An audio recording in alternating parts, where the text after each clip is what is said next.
Aloha Anthony and everyone here at this wonderful event, a beautiful place. And thank you very much for having me here. I am Joylnn Paman of O Na Loko I, O Maui, the official fish farms of Maui. And what we are doing is revitalizing not only a native Hawaiian fish farm, but at the same time we're revitalizing our Hawaiian culture. Back in the 1970s, we were very fortunate that a group of native Hawaiians got together and said, we are not going to let our culture just go and eventually die. We want to make sure that it's going to be here for future generations to live. So with O Na Loko I, O Maui, we are not only revitalizing a native Hawaiian fish farm, we're doing the culture too. The fish farm that we're working on is known as O Na Loko I. It is located in the northern part of PA in South Maui, and it's a 3-acre fish pond in the Ahupua'a of Kapolei.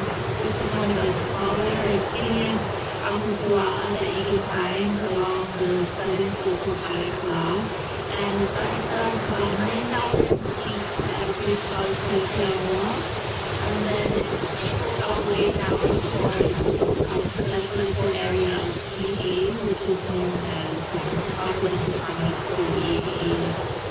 A lot of people wonder what a fish pond is, and a fish pond, there's actually several different types of fish ponds. I call a fish pond or local that we are restoring is known as a local hotel. It's basically made of a rock wall that is enclosed in a section of the ocean, and a maukaha, which is the smooth gate that has vertical slabs that are only about half inch apart. So during the changing of the tides, the smaller fish would be attracted to the maukaha area because that's where currents would gather, and fish are naturally attracted to currents. So the smaller fish would enter into the fish pond, eat a lot of the ling or the seaweed that we have inside the pond, and eventually get too fat. You get too fat, you get too moana, and then the fish will be trapped because they wouldn't be able to fit back out of that particular maukaha. And I have some photos that I can share with everyone here of the project that we are doing. The fish pond is actually 4,500 years old, so it's been there for a very long time, and with the work that we are doing, we're hoping to be able to ensure that it's there for 4,500 years from now, make it sustainable. And it has been repaired in the past by several different alii or Hawaiian chiefs, including Uriawiloa in the 1500s and King Kamehameha in the early 1800s. But since then, there hasn't been too many people that have restored this particular pond. So in the late 1990s, a group of residents in the immediate area kept looking out of their windows and saw this beautiful cultural treasure that was slowly falling apart, crumbling apart, and needed to do something about it. So they formed a nonprofit, O Na Loko I, O Maui, and we started developing an educational program where we go out into the public, and we invite the public to come to our site to learn about the fish farm as well as about the Hawaiian culture. And then we were fortunate in 2005 to also be able to get the lease or get the permit from the state of Hawaii to do the actual restoration work on the fish pond wall. You'd be surprised that normally you can't just go out there and lick the rocks nowadays like Hawaiians did, but now you have to go through a lot of formalities, a lot of paperwork, which set us back several years because we went through an environmental assessment. But in 2005, we were able to go ahead and get that taken care of, and we started restoring the wall.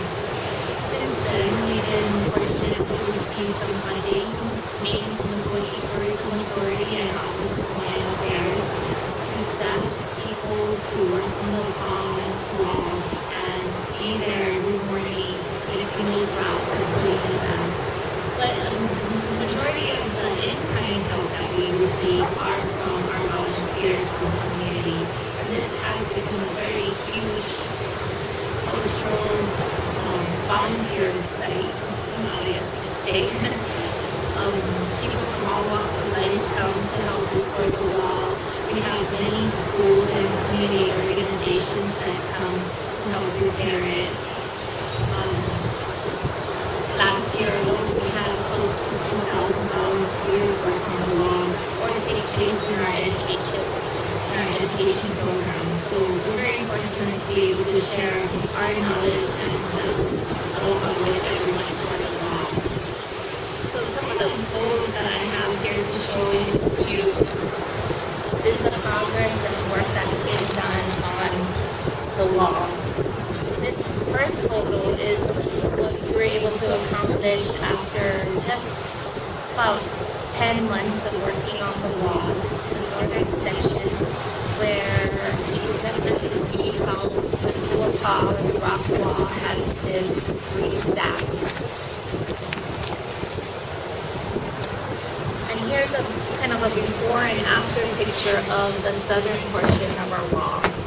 You can see on your left side that the wall has fallen apart and crumbled, and this is the before picture. And then here on your right is what we've been able to accomplish through those grantors and through the help of the community.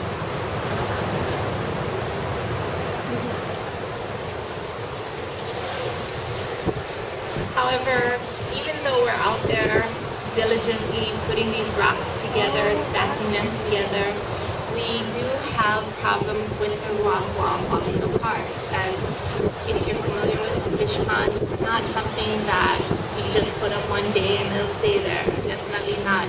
In the past, Hawaiians had what we call O Na Loko I, or a guardian of the pond, and his kuleana, or his duties and responsibilities partially was to make sure that the rock walls stayed in place for obvious reasons. You gotta get the fish in, right? So here are some areas that we have repaired in the past, but some of it has fallen down. So we have to go back again and restore it. This is a close-up of how difficult it is, or how large the rocks are that we work with. They average anywhere from 25 pounds to 300-400 pounds. So sometimes a group of guys will just be working on one rock for just over an hour, maybe just trying to maneuver it and move it into the right spot if it is a large rock. We have a lot of marine life found in the fish pond also, as well as in the surrounding area. South Maui has really been impacted by a lot of things that have happened on land, with a lot of runoff and fertilization that is entered into the ocean. In the 1990s, there was a huge problem with algal blooms, where there was a lot of seaweed that would just blossom or just grow in huge amounts, where you could literally walk in fish with seaweed that was 4 to 5 feet deep. So luckily in the last 10 years we've seen a change in the environment on South Maui, and happy to see that a lot of marine life has come back.